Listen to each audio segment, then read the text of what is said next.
समस्या में ही समाधान है। यह एक ऐसा मंत्र है जिसे हम सभी ने कहा है या सुना है, लेकिन क्या यह सच है? बहुत से लोग समस्याओं के सामने खड़े होकर बस इंतजार करते रहते हैं, आशा करते हैं कि समस्याएं अपने आप हल हो जाएंगी। यह एक सामान्य सोच है कि समस्या से बचने का सबसे अच्छा तरीका है कि हम इंतजार करें और उम्मीद करें कि समस्या खुद ही ठीक हो जाएगी। लेकिन क्या यह सच है? क्या वाकई मुश्किलों का सामना करना और उनसे निपटना इतना आसान है? इस वीडियो में हम बात करेंगे कि समस्याओं के सामने खड़े होकर इंतजार करना सबसे अच्छा विकल्प नहीं है। हम आपको सिखाएंगे कि समस्याओं का सामना करना, उन्हें हल करने का सही और प्रभावी तरीका है। इस वीडियो के माध्यम से हम सीखेंगे कि हमारी मेहनत, समर्पण और सही दिशा में कदम बढ़ाने से ही समस्याएं हल हो सकती हैं। तो इस वीडियो को देखें और सीखें कि समस्याओं का सामना करना और उन्हें हल करना ही सच्चा समाधान है। तो चलिए शुरू करते हैं। दोस्तों, बहुत समय पहले की बात है। एक राज्य का राजा बहुत चिंतित था क्योंकि उसकी पत्नी का जन्मदिन नजदीक आ रहा था।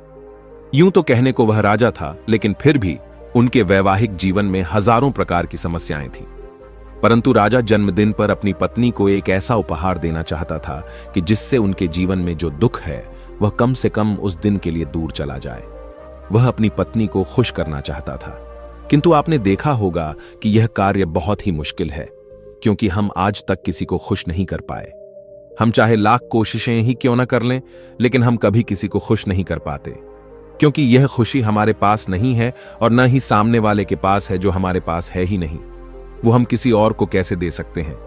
अर्थात अगर आपको किसी दूसरे को खुशी देनी है तो सबसे पहले आपको खुश होना होगा, आपको खुश महसूस करना होगा, अर्थात वह खुशी आपके पास होनी चाहिए, तभी तो आप किसी और को खुश रख सकते हैं। एक दिन राजा ने सभी दरबारियों को दरबार में उपस्थित होने का आदेश दिया और साथ ही सभी मंत्रीगण भी वहां पर उपस्थित थे। तभी राजा ने सभी से सुझाव मांगा कि आखिर वह किस प्रकार अपनी पत्नी को जन्मदिन पर खुश कर सकता है। आखिर वह उन्हें कैसा उपहार दे जिस कारण राजा की पत्नी खुश हो सके। वहां पर उपस्थित सभी लोग अपने मन की बातें राजा से बताते हैं, परंतु राजा को वहां पर उपस्थित किसी भी व्यक्ति का कोई सुझाव पसंद ही नहीं आया। एक दिन संध्या के वक्त राजा अपने रथ से कहीं जा रहा था। तभी रास्ते में उसने एक बहुत ही सुंदर मूर्ति देखी। वह मूर्ति बहुत ही सुंदर और आकर्षक थी। उसे देखकर ऐसा प्रतीत होता था मानो उस मूर्ति में जान हो। उस मूर्ति को देखकर राजा बहुत प्रसन्न हुआ और वह तुरंत ही मूर्तिकार के पास पहुंचा। और राजा उस मूर्तिकार से कहता है, तुम तो बहुत बड़े कलाकार हो, तुम्हारी मूर्तियों में चांद नजर आती है। ऐसा प्रतीत होता है कि तुम्हारी मूर्तियां जीवित हैं।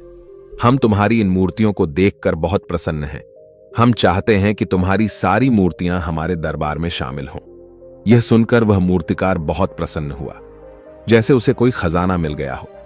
लेकिन तभी राजा ने उस मूर्तिकार से एक और बात कही, देखो, मैं चाहता हूं कि तुम मेरे दरबार में शामिल हो जाओ, किंतु उससे पहले तुम्हें हमारे लिए हमारी रानी की ऐसी मूर्ति बनानी होगी जिसे देखकर वह खुश हो जाए और अपने सारे दुख दर्द भूल जाए। और यदि तुम ऐसा न कर सके तो मैं तुम्हारा सर धड़ से अलग कर दूंगा। राजा के मुख से यह सुनकर मूर्तिकार घबरा गया। उसके पसीने छूट गए।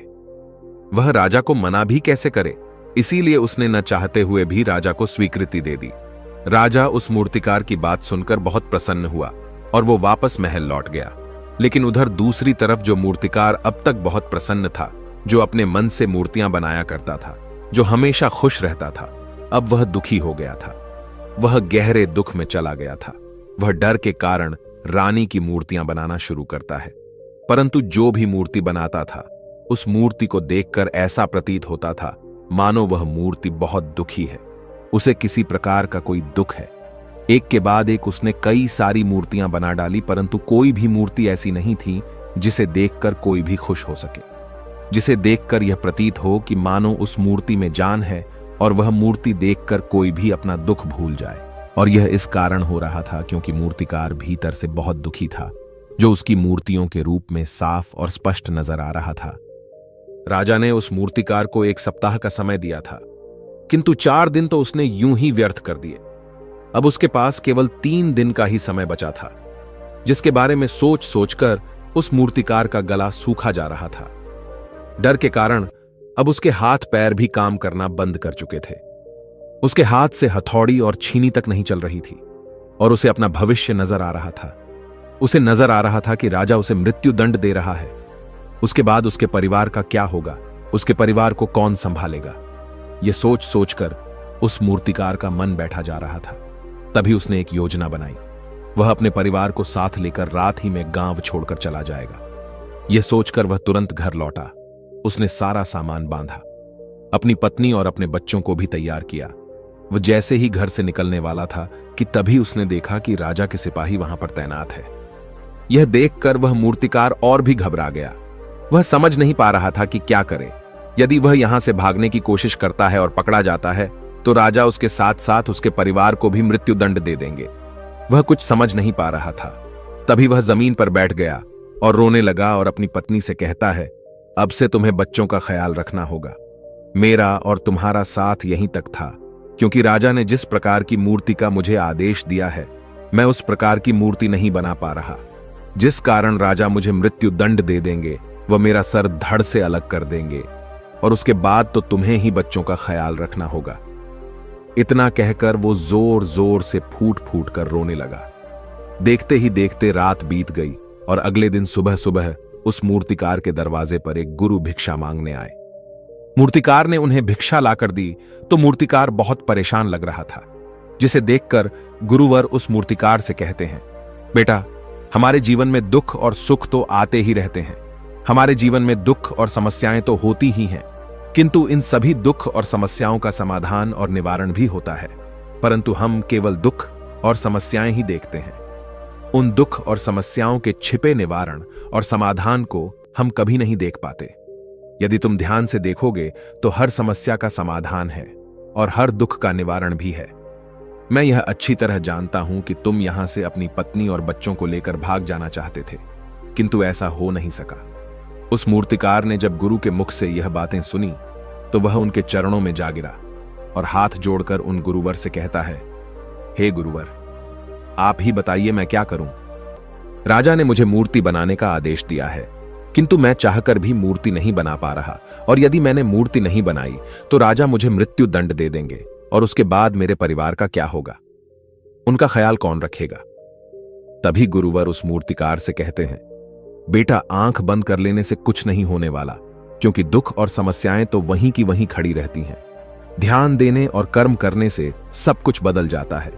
यदि तुम केवल आंखें बंद करके यह सोचोगे कि तुम्हारी समस्याएं चली जाएंगी तो ऐसा कभी नहीं होगा। इतना कहकर उन गुरुवर ने उस मूर्तिकार के कानों में कुछ कहा और उसके बाद वह वहां से चले गए। उन गुरु के वहां से चले जाने के बाद वह मूर्तिकार महल गया, जिसे देखकर राजा उस मूर्तिकार से कहता है, लगता है तुमने समय से पहले ही एक अद्भुत मूर्ति तैयार कर ली है। बताओ वो मूर्ति कहां है, मैं भी उसे देखना चाहता हूं। इस पर मूर्तिकार जवाब देते हुए कहता है, महाराज, अभी तक मैंने मूर्ति तैयार नहीं की है, परंतु आपके दिए हुए समय पर मैं अवश्य ही वह अद्भुत मूर्ति तैयार कर लूंगा। लेकिन उससे पहले मेरा एक बार महारानी से मिलना बहुत आवश्यक है, अन्यथा वह अद्भुत मूर्ति तैयार नहीं हो पाएगी। राजा ने उस मूर्तिकार की सारी बातें ध्यानपूर्वक सुनी और उसके बाद राजा ने मूर्तिकार को महारानी से मिलवाया। मूर्तिकार महारानी से मिलने के बाद महारानी से प्रश्न करते हुए कहता है, महारानी जी, किसी भी औरत के जीवन का सबसे बड़ा दुख क्या हो सकता है। इस पर महारानी जवाब देते हुए उस मूर्तिकार से कहती हैं, किसी औरत का मानव बन पाना उसका सबसे बड़ा दुख है। तभी वह मूर्तिकार महारानी से एक और प्रश्न करते हुए कहता है, महारानी जी, किसी औरत के जीवन का सबसे बड़ा सुख क्या है। महारानी उस मूर्तिकार के इस प्रश्न का जवाब देते हुए कहती हैं, किसी भी औरत के जीवन का सबसे बड़ा सुख उसके पति और उसके बच्चों का उसके पास होना है। महारानी के मुख से अपने प्रश्नों का जवाब जानकर मूर्तिकार बहुत प्रसन्न हुआ और उनसे आज्ञा लेकर वह वापस अपने घर लौट आया और अब से वह दिन रात उस मूर्ति पर काम करने लगा। देखते ही देखते पूरे 3 दिन पूरे हो गए। आखिरकार रानी के जन्मदिवस वाले दिन वह मूर्तिकार उस मूर्ति को लेकर राजमहल पहुंचता है। लेकिन अब राजा के मन में यह बेचैनी थी कि पता नहीं उस मूर्तिकार ने आखिर कैसी मूर्ति बनाई होगी, पता नहीं वह मूर्ति महारानी को पसंद आएगी भी या नहीं। इस प्रकार के कई प्रश्न राजा के मन में चल रहे थे। राजा के मन की बेचैनी लगातार बढ़ती ही जा रही थी, लेकिन उधर दूसरी तरफ राजा को उस मूर्तिकार पर पूर्ण विश्वास भी था क्योंकि राजा ने पहले ही उस मूर्तिकार के हाथों की कला देखी हुई थी। इसलिए एक तरफ उनके मन में यह भी विचार चल रहे थे कि उस मूर्तिकार ने जरूर ही अद्भुत मूर्ति बनाई होगी। वह मूर्ति सफेद कपड़ों से ढकी हुई थी। तभी राजा ने उस मूर्ति की ओर इशारा करते हुए रानी से कहा, यह आपका जन्म दिवस का तोहफा है, इसे कबूल करें। उसके बाद रानी ने अपने हाथों से उस मूर्ति से वह कपड़ा हटाया और उस मूर्ति को देखते ही रानी की आंखों से आंसू बहने लगे। और यह देखकर राजा को ऐसा प्रतीत हुआ कि मानो महारानी को यह मूर्ति पसंद नहीं है। इसलिए राजा ने तुरंत ही क्रोधित होकर अपने सिपाहियों को आदेश दिया और उस मूर्तिकार को बंदी बनवा लिया। लेकिन तभी महारानी राजा से कहती हैं, रुकिए, इस मूर्तिकार ने तो मेरा दुख और सुख एक ही मूर्ति में निकाल दिया है। इस मूर्ति में मेरे पति मेरे साथ है और मेरे हाथ में मेरा बच्चा है। इससे सुंदर मूर्ति मैंने आज तक नहीं देखी। ये बहुत ही लाजवाब है, अद्भुत है। इससे सुंदर तोहफा मेरे लिए और कोई नहीं हो सकता। काश ऐसा मेरे जीवन में वास्तव में हो जाए, मेरे पति भी मेरे साथ हों और मेरे हाथों में मेरा बच्चा हो। महारानी की ये सारी बातें सुनकर और मूर्ति को देखकर राजा को अपनी गलती का एहसास हुआ। राजा अपनी प्रजा और अपने साम्राज्य की देख रेख में इतना व्यस्त रहता था कि वह कभी अपनी पत्नी को समय नहीं दे पाता था, जिस कारण राजा की आंखों से आंसू बहने लगे और दरबार में उपस्थित सभी लोग वह मूर्ति देखकर हैरान। आज तक किसी ने भी ऐसी सुंदर और जीवित मूर्ति नहीं देखी थी, जिसमें सुख और दुख एक साथ नजर आ रहे हों। उसके बाद उस राजा ने उस मूर्तिकार को रिहा करवाया और उसे ढेरों इनाम दिए और अपने राज्य दरबार में जगह भी दी। किंतु उस मूर्तिकार ने इनाम तो स्वीकार कर लिया, परंतु राज दरबार में उसे जगह नहीं ली और हाथ जोड़कर राजा से कहता है, हे महाराज, मेरी आपसे विनती है, आपने मुझे चेतावनी दी थी, यदि मैं ये मूर्ति नहीं बना सका तो आप मुझे मृत्यु दंड दे देंगे। किंतु मैं आपसे बस इतना ही कहना चाहता हूं, हम में से चाहे कोई भी प्राणी क्यों ना हो, सभी के प्राण उतने ही कीमती है जितना कि आपका या महारानी के हैं। इसीलिए किसी को भी बिना दोष के दंड नहीं देना चाहिए। मेरी पत्नी ने मुझसे कहा था कि राजा की दोस्ती और दुश्मनी दोनों ही अच्छी नहीं है, इसीलिए मुझे आपके राज दरबार में कोई स्थान नहीं चाहिए। मैं अपनी छोटी सी दुनिया में बहुत खुश हूं। मैं अपने छोटे से परिवार के साथ बहुत खुश हूं। मैं आज तक जो करता आया हूं मुझे वह पसंद है और मैं अपने पूरे जीवन काल वही करना चाहता हूं। मैं जैसा हूं, जिस हाल में हूं, मुझे बहुत प्रसन्नता है कि मैं आज इतना खुशहाल इंसान हूं। अब मुझे आज्ञा दीजिए। इतना कहकर वह मूर्तिकार वहां से चला गया। दोस्तों, इसी प्रकार हमारे जीवन में भी बहुत बड़े बड़े संकट और दुख आते जाते हैं, किंतु वास्तव में तो यह दुख और संकट हमें कुछ सिखाने के लिए आते हैं, किंतु हम तो केवल उन दुख और समस्याओं को ही देखते रह जाते हैं। हम उनका निवारण खोजने का तनिक भी प्रयास नहीं करते, और जब हम दुख के समय क्रोध करते हैं तो हम वास्तविकता में अपना ही नुकसान कर लेते हैं। जो व्यक्ति समझदार होते हैं वह अपने दुख और परेशानियों से यह सबक सीख ही लेते हैं कि उन्हें विषम परिस्थितियों में शांत रहकर उन दुखों का निवारण करना चाहिए, उन समस्याओं का समाधान करना चाहिए। किंतु हम में से अधिकांश लोग यह नहीं सीख पाते और वे लोग दुख और परेशानियों के समय पर क्रोधित हो ही जाते हैं। वह इस बात को अच्छी तरह जानते हैं कि हमें दुख और समस्या के समय पर शांत रहना चाहिए और उसका समाधान खोजने का प्रयास करना चाहिए, किंतु हम बार बार वही गलती दोहराते रहते हैं। जब भी हमारे सामने कोई विषम परिस्थिति उत्पन्न होती है तो हम बार बार क्रोधित हो जाते हैं और क्रोध में आकर हम अपना ही नुकसान कर लेते हैं, क्योंकि क्रोध में हम कभी भी कोई चीज सीख नहीं सकते। क्रोध में हमारा मस्तिष्क काम करना बंद कर देता है और उसे केवल वह परिस्थिति नजर आती है, वह समय नजर आता है जो उसके खिलाफ है और जो जीवन के दुखों से, इन समस्याओं से कुछ सीख नहीं पाता। ऐसा व्यक्ति पूर्ण रूप से एक दलदल में फंसे हुए इंसान की तरह है, जो परिस्थितियों के दलदल में कुछ इस प्रकार फंस चुका है कि वह वहां से निकल नहीं सकता। फिर वह चाहे कितना भी हाथ पैर क्यों न मार ले, और जितना हाथ पैर मारेगा वह उतना ही उस दलदल में फंसता चला जाएगा। जबकि आपको हाथ पैर न मारकर बल्कि शांत रहकर अपने मस्तिष्क का प्रयोग करना चाहिए और यह सोचना चाहिए कि इस दुख, इस समस्या और इस विषम परिस्थिति का समाधान क्या हो सकता है।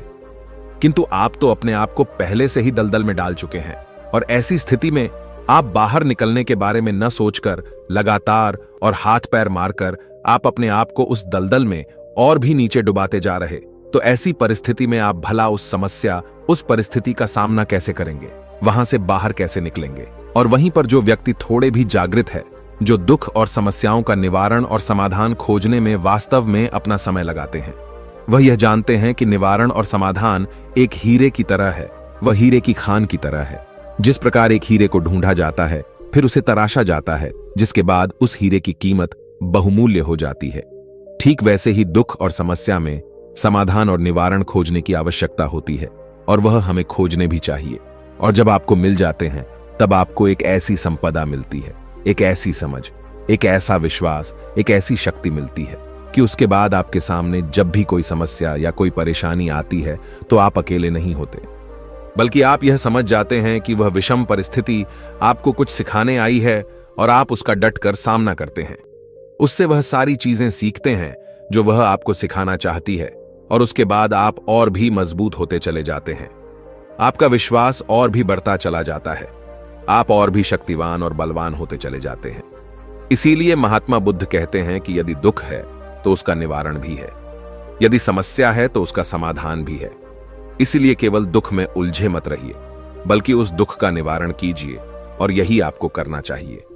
केवल हाथ पर हाथ धरे बैठे रहने से या फिर यूं ही समय को व्यर्थ गंवाने से आपको कभी भी उसका निवारण नहीं मिलेगा, बल्कि जितना आप उस दुख और समस्या से अपनी जान छुड़ाकर भागने की कोशिश करेंगे, उतनी ही तीव्रता से आपके पीछे भागेगी।